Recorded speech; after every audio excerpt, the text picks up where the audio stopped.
ma u malaynaysaa ingiriiska inaynu afka badh amaahinay ma idinla tahay iya waa amaahinay garanuugta ma taqaanin xayawaanka la yidhaaho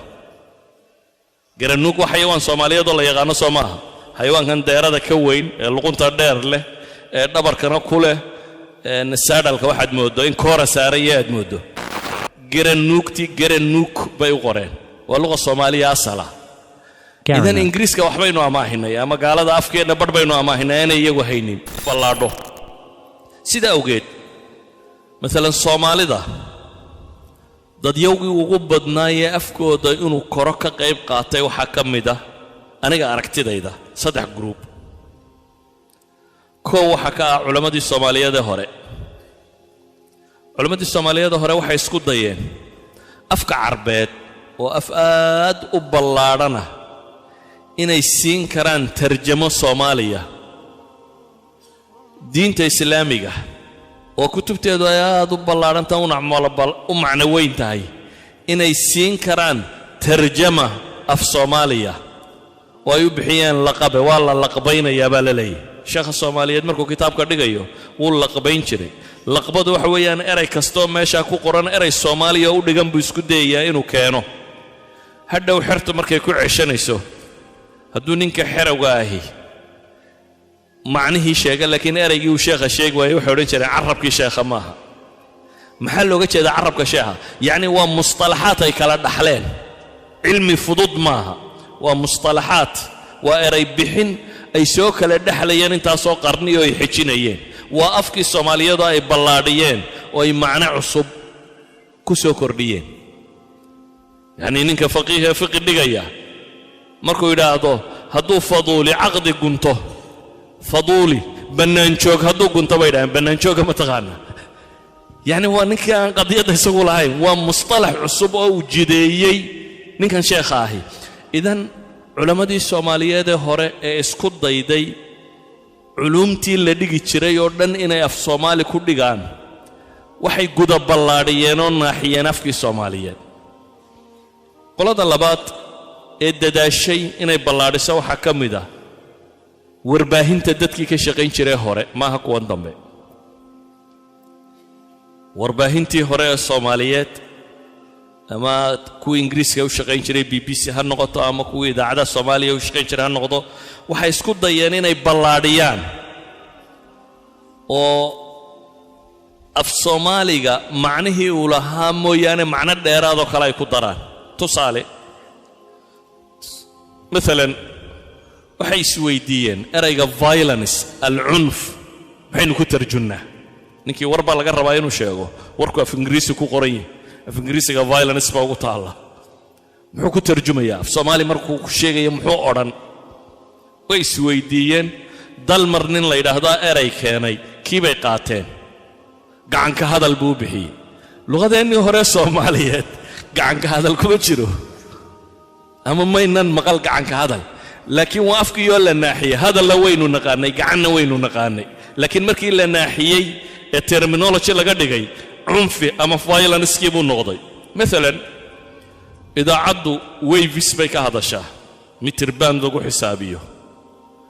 waxay tarjumeen maxay ku tarjumeen hirka badaynu naqaanay inagu idaacada BBC oo idin kala hadlaysa hirarka dhaadheer iyo hirarka gaaga waxa soo maqashaan waa waves baa leedin tarjumay dabeetana erayga hir macno ku lahaa af Soomaaliga laakiin marka iminka la joogo warbaahinta hirku macno kale oo Soomaaliga ku soo kordhay buu tilmaamaya مثلا waxaad ka maqlaysaa iyagoo leh dayax gacmeed awowiyadeen satellite may maqalde mana jirin waa eray cusub oo la samaystay waxay u baahdeen inay iyana Soomaaliga soo kordhiyaan dabeetana waxay u bixiyeen maxay dayax gacmeed مثلا apartheid midab takoor Soomaalidu isku midab bay ahayd midab takoor wax la yiraahdo mayna noqonin dhaqankeena kuma jirin waxa la soo bixiyay marka in midab takoor oo kala la tilmaamo erayada noocaas oo dhami barwaaqa sooran hanti wadaag hanti goosi maxaa la yiraahdaa waxa soo dhami waa afka wax lagu soo kordhiyay macnaheedu waxa weeyaan waa afkaagii oo la ballaarinayo wax jira laga dhigayo waxa kamid ah dadyowga ballaadhiyay tarjamadii dawladii Soomaaliyeed siiba macallimiintii dugsiyada sare ay u sameeyeen iskuulladii af soomaaliga loo bedelay iskuulladii af soomaaliga loo bedelay waxa la tarjamay waxa laaliya wixii af ingiriisi ku qorraayay la dhigi jiray ayaa luqad soomaaliyeed loo raray maca mustalaxaadkii terminology-giina isagoo la rarayo maalan laydhka circuit waxaa la yidhaahdaa halka wareegee isku xidhiidhsan maalan kan laambadda ilaa iyo switchka intaa isku xidhan waa one circuit maxay u bixiyeen mareegta ma taqaanin marka hore qool iyo mareegtu waa tii aynu maqasha markaa adhiga maqasha laga sooco dee mareeg baa meel loogu xidhaa waa xadhig wareegsan oo meel loogu xidho dabeetana qoolalbaa ku xidhan mareegta neef waloo yaroo maqalaba madaxa loo geliyo lagu ilaaliyo inta loo soo daynayo neefkii la lisayay idan mareegii af soomaaliga macnay ku lahayd laakiin eraygii intay soo xambaareen bay waxay ku kordhiyeen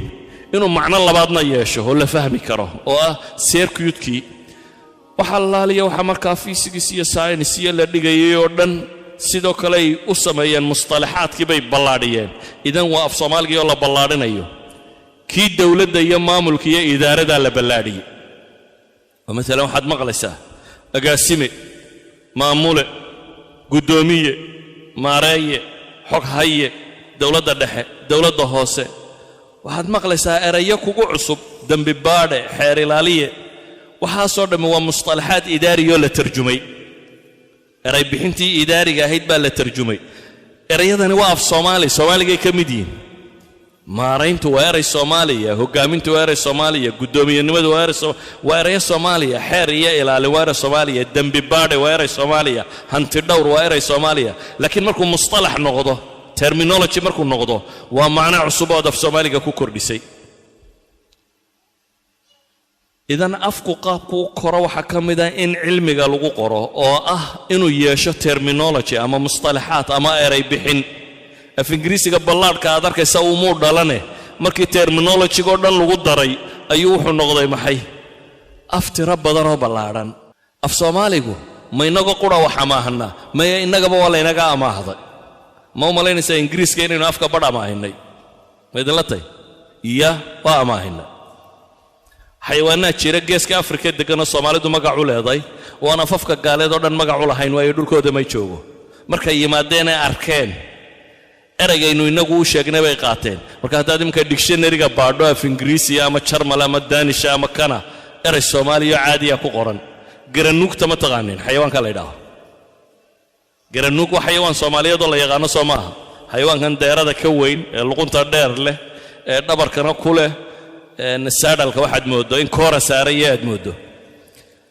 garanuugta xayawaanka la yidhaahdo any dictionary maanta dunida yaalla haddaad baadho xataa luga alcarabiya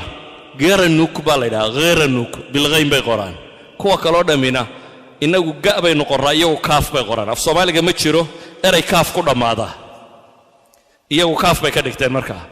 garanuugtii garanuug bay u qoreen waa luqa soomaaliya asala idan ingiriiska waxbaynu amaahinay ama gaalada afkeenna badh baynu amaahinay aanay iyagu haynin inaynu iyana wax ka amaahanaa ceeb maaha laakiin waa inay martaa sistamkii luqeed ee naxwiya sarfiyeed ee afkani u lahaa waa inay martaa haddaba waxayn leenahay afka haddii cilmiga lagu qorana wuu ballaadhaa oo mustalaxaad ku yeeshaa haddii amaahdiisa amaah macquula ay noqoto loo soo qaadana inta badan wixii qalab inoo yimi record iyo maxaa la yidhahaa idaacad iyo magacay inoogu yimaadeen umaynu iska siinay maynan bedelin xataa waxaa laga yaabaa dharkaynu xidhanno weelkaynu wax ku karsanno carabta yamanta iyo meelahan baa inoogu dhowaa waa wada af yamani waa diric iyo maqle iyo tisti iyo waxoo dhammi waa af yamani markaad eegto dharka la xidho shalmad maxaa la yidhahaa malkhabad waxaa gabadha soomaaliyeed mara xidhatoo dhan waa af yamani waxa aynu dhar xidhannaana iyana waa la mid marka laga reebo labada go' aynu gaar u leenahay